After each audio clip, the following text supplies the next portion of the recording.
नमस्कार दोस्तों, इस वीडियो में आपका स्वागत है। इस वीडियो में हम सीखेंगे डीएनए और आरएनए। डीएनए और आरएनए क्या होता है, इसके बारे में हम कंप्लीट जानकारी आपको देने वाले हैं। तो ये दोनों आनुवंशिक पदार्थ होते हैं, जैसे कि यहाँ पे लिखा है ये दोनों आनुवंशिक पदार्थ होते हैं। तो आनुवंशिक पदार्थ का मतलब ये हुआ कि ये एक पीढ़ी से दूसरी पीढ़ी में ट्रांसफ़र होते रहते हैं।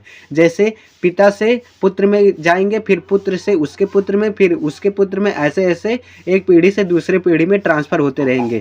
तो आइए देख लेते हैं कुछ इसके बिंदु।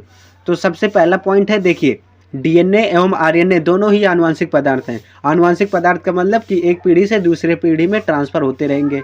डीएनए मनुष्य का आनुवंशिक पदार्थ है जो एक पीढ़ी से दूसरी पीढ़ी में स्थानांतरित होता रहता है।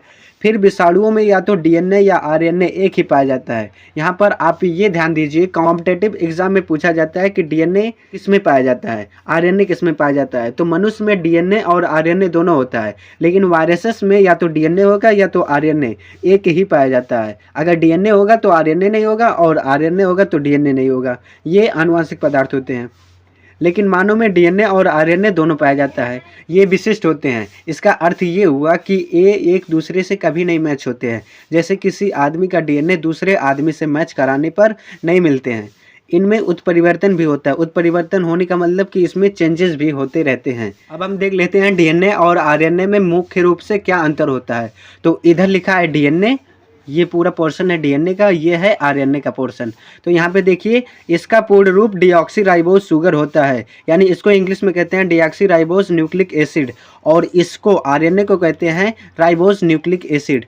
तो आप देखिए यहाँ पे यह द्विरज्जुक होता है। दूसरा इसका अंतर है, यह द्विरज्जुक होता है, और इसमें आरएनए में यह एक रज्जुक होता है।